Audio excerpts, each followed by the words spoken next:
तो चलिए वैदिक ज्योतिष की दुनिया में एक बहुत ही दिलचस्प सफर पर चलते हैं। आज हम पंचम भाव के रहस्यों को खोलेंगे। ये कुंडली का वो हिस्सा है जहां हमारी क्रिएटिविटी, हमारी खुशियां और हमारी आने वाली विरासत जन्म लेती है। कभी सोचा है कि हर इंसान के अंदर जो एक अलग सी क्रिएटिव स्पार्क होती है, एक अनोखा टैलेंट होता है, आखिर ये आता कहाँ से है? ये सवाल जितना गहरा है ना, इसका जवाब ज्योतिष में उतना ही दिलचस्प है। आइए मिलकर इसे समझते हैं। तो चलिए शुरुआत बिल्कुल बेसिक से करते हैं। पहले ये समझते हैं कि आखिर ज्योतिष में ये पांचवा घर यानी पंचम भाव है क्या चीज। फिर हम इसकी छिपी हुई गहराइयों में उतरेंगे। देखिए, ज्योतिष में जीवन को ना 12 हिस्सों में यानी 12 भाव में बांटा गया है, जैसा कि इस चार्ट में हम देख सकते हैं। हर भाव जिंदगी का एक अलग चैप्टर है और आज हम उसी का 5वां अध्याय पढ़ने वाले हैं। इसे पारंपरिक रूप से संस्कृत में पुत्र भाव कहते हैं, जिसका मतलब है संतान का घर। लेकिन रुकिए, इसका मतलब सिर्फ बच्चे पैदा करना बिल्कुल नहीं है। ये हमारी हर क्रिएशन के बारे में है। हर वो चीज जिसे हम जन्म देते हैं, चाहे वो एक पेंटिंग हो, कोई नया बिजनेस आइडिया हो या फिर कोई खूबसूरत रिश्ता। जानते, ज्योतिष सिर्फ आसमान के सितारों की बात नहीं करता, ये हमारे शरीर से भी गहराई से जुड़ा है। और 5वां भाव, वो हमारे शरीर के उन हिस्सों को एनर्जी देता है जो जीवन शक्ति के लिए सबसे जरूरी हैं, जैसे कि हमारा पेट, लिवर और दिल। तो चलिए फिजिकल बॉडी से अब मन की तरफ बढ़ते हैं। आइए देखते हैं कि ये भाव हमारे सोचने समझने के तरीके को, हमारी पूरी अंदर की दुनिया को कैसे आकार देता है। हमारी मेमोरी यानी याददाश्त, उसका कनेक्शन भी इसी घर से है। कहते हैं कि अगर किसी का 5वां घर मजबूत हो तो उसकी याद रखने की क्षमता कमाल की हो सकती है। और सिर्फ मेमोरी ही नहीं, फिर आता है विवेक, मतलब सही और गलत में फर्क करने की समझ। हम जो भी फैसले लेते हैं उसके पीछे की ताकत भी यहीं से आती है। और हाँ, हमारी बुद्धि जो हाजिर जवाबी होती है, कुछ भी नया सीखने की जो एक ललक होती है, ये सब कुछ पंचम भाव की ही देन है। तो सीधे शब्दों में कहें तो ये सारी चीजें मिलकर हमारे मन का मूड, हमारा मिजाज तय करती हैं। हम कैसे सोचते हैं, कैसा महसूस करते हैं और दुनिया को किस नज़र से देखते हैं, ये सब कहीं ना कहीं 5वें भाव से जुड़ा हुआ है।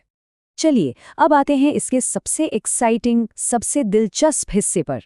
पंचम भाव असल में वो स्टेज है, वो मंच है जहां हम अपनी क्रिएटिविटी को, अपने आप को दुनिया के सामने पेश करते हैं। सोचिए इसके बारे में, ये घर एक पुल की तरह है। एक तरफ है आपके अंदर की प्रतिभा, वो क्रिएटिव स्पार्क, और दूसरी तरफ है दुनिया। तो ये घर उस अंदर की चिंगारी को एंटरटेनमेंट, आर्ट, म्यूजिक या एक्टिंग बनाकर दुनिया के सामने लाता है। और हाँ, इतनी सारी क्रिएटिविटी और एक्सप्रेशन की बात हो, और रोमांस को कैसे भूल सकते हैं। बिल्कुल, प्रेम, अफेयर्स, रिश्ते, ये सब भी इसी घर के दायरे में आते हैं। आखिरकार ये घर ही तो है जिंदगी में खुशी और सेलिब्रेशन का। अब देखिए, क्रिएशन का सबसे बड़ा, सबसे गहरा रूप तो है संतान को जन्म देना, लेकिन इसके और भी रूप हैं, जैसे अपने ज्ञान को, अपनी नॉलेज को अपने शिष्यों तक पहुंचाना। ये भी तो अपने विरासत को आगे बढ़ाने का एक तरीका है ना? चलिए अब थोड़ा और डीप चलते हैं। आइए देखते हैं कि हमारे पिछले जन्मों के कर्म यानी कर्मा इस जिंदगी में हमारी किस्मत को कैसे शेप देते हैं, और इस सब में 5वें घर का क्या रोल है। तो ज्योतिष में एक कॉन्सेप्ट है जिसे कहते हैं पूर्व पुण्य। इसका सीधा सा मतलब है पिछले जन्मों के अच्छे कर्मों का फल जो हम इस जन्म में साथ लाए हैं। ये एक तरह का कार्मिक सेविंग्स अकाउंट है जो हमारे 5वें घर में जमा रहता है। अच्छा, तो ये काम कैसे करता है? माना जाता है कि जिसके पास पूर्व पुण्य का बैलेंस अच्छा होता है, उसमें रिस्क लेने का कॉन्फिडेंस होता है, जैसे स्टॉक मार्केट या किसी बिजनेस में। और कई बार यही रिस्क उन्हें बड़े बड़े इनाम जैसे पैसा, पावर या जमीन दिला सकता है। तो अब हम आते हैं इस डिस्कशन के फाइनल पार्ट में। यहाँ हम देखेंगे कि कैसे स्पिरिचुअल पावर, इंटेलिजेंस और दुनियावी सक्सेस ये सब आपस में जुड़े हुए हैं। देखिए, 5वां घर ना हमें कई तरह की पावर दे सकता है। इसकी शुरुआत हो सकती है आध्यात्मिक शक्ति से, जैसे मंत्र सिद्धि। फिर यही पावर ज्ञान की शक्ति में बदलती है, यानी हायर एजुकेशन में। और आखिर में ये दुनियावी शक्ति का रूप ले लेती है, जैसे एक बेहतरीन मैनेजर या किसी बड़े नेता का सलाहकार यानी मंत्री बनने की काबिलियत।